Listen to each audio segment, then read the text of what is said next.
All right, students, we're going to go over how to draw Bohr models. So we're going to be on page 5 in your packet. Now, some of y'all may be familiar with drawing Bohr models from middle school.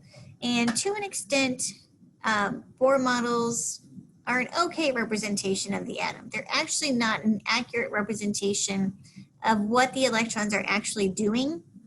There's not these rings that exist around the nucleus, and the electrons don't travel in a circular path around the nucleus.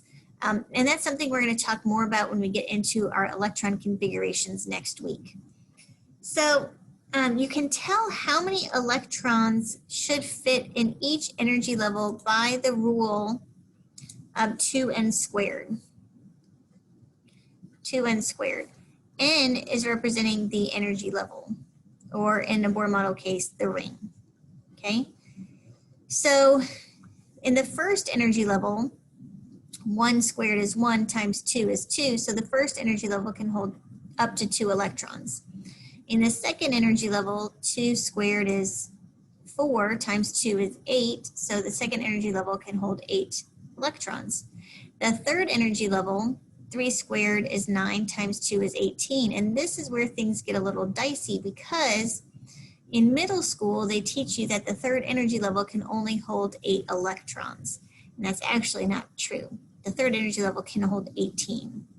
The fourth energy level, 4 squared is 16 times 2 is 32. And we won't go beyond that, but you get the drift, okay? So when you draw, I'm trying to find my eraser here. When you draw Bohr models, we're going to put our protons and our neutrons in the nucleus. You don't have to draw individual protons and neutrons. You can just write the numbers. So oxygen 15 has 8 protons, so we can just put an 8p plus there, and it's going to have 7 neutrons, 15 minus 8. And then to put our electrons, the first energy level, remember, can only hold 2 electrons, so I put those on opposite sides of the first energy level. And then we typically draw the rest of the energy levels in pairs, electron pairs, just to kind of make it easier to count. So we already have 2 electrons. We need 8 total, so that means we're going to have 6 electrons in our outermost energy level. Now this is called our ground state Bohr model because this is the lowest possible energy level that these electrons can have around the nucleus because they're as close to the nucleus as they can possibly get. Now, from our first video that we watched about waves and light, we know that these electrons can get excited, that they can jump up to a higher energy level when they absorb energy. And then when they release energy, they're going to jump back down to their lower possible energy level state, okay? Now, when we draw the electron dot structures, we're going to use the valence electrons for our electron dot structures. And the valence electrons are the outermost electrons. So with oxygen here, we only have 2, 4, 6 outermost electrons in our outermost shell. So you would put your symbol here, you would draw dots around each side before you start doubling up. And then I always just try to make it as symmetrical as possible and put those 2 pairs on opposite sides of the symbol to represent 6 electrons in the outermost energy shell. So let's take a look at calcium. So we have calcium 40 here. And we know that calcium 40 is going to have 20 protons. And it's going to have 20 neutrons. And we know that we're going to have to draw 20 electrons total.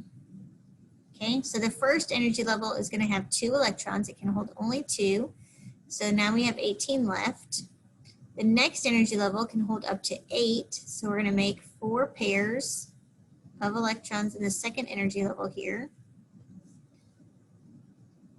So now we have 10 left. And then here's where it gets a little tricky and the Bohr model starts falling apart because we know from our 2n squared rule that the third energy level can hold up to 18 electrons. All 10 of these though aren't going to fit into the 18th energy, or into the third energy level, excuse me. We're only going to put 8.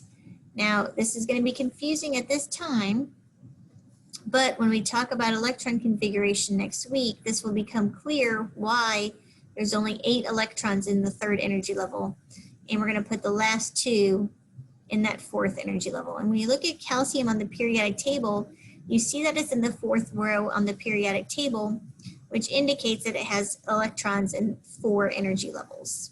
When we draw our dot structure, we are going to put how many dots around our symbol.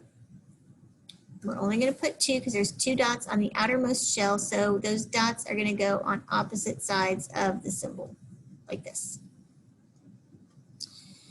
And then our last one is going to be aluminum. And we have 13 protons in an aluminum atom. In aluminum 27, we're going to have 14 neutrons. We know that we're going to have 13 electrons. 2 of those are going to go in the 1st energy level here. That means we have 11 left. We're going to put 8 because the 2nd energy level can hold 8 electrons. So we'll put 8 in this energy level. That means we have 3 left. Those last 3 are going to go in our 3rd energy level. Make a pair there. So when we draw our Lewis dot structure, we have how many valence electrons, how many in our outermost shell? We have 3, so we'll put 3 dots on 3 separate sides. Okay? And that's how you do Bohr models. That's how you do Lewis dot structures. I do want to make one more note though before we leave. I did forget 2 terms, direct relationship and inverse relationship. So I just wanted to kind of get these out before I forgot. So a direct relationship is going to be where we have one variable that increases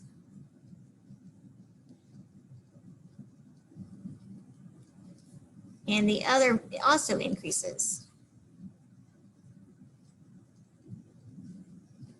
Or they can both decrease. So a direct relationship, they both increase or they both decrease. An inverse relationship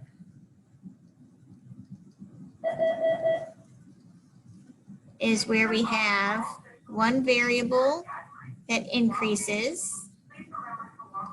So one variable increases. They're telling us to clean our desks, but that's okay. One variable increases and the other variable decreases. The other variable decreases. Can't spell decreases. Here we go, decreases. So what that looks like, if we look at the relationship between wavelength and frequency again, I know we did it in the simulation, but let's say that we have this wave here. We're going to call this our top wave. And what if we have this wave down here on the bottom, our bottom wave? Which of these 2 would have a higher frequency? Meaning, which of these 2 would have more waves passing a point in a given time? Well, the bottom one would have a higher frequency, which means the top one has a lower frequency. And then which of these 2 has a greater wavelength?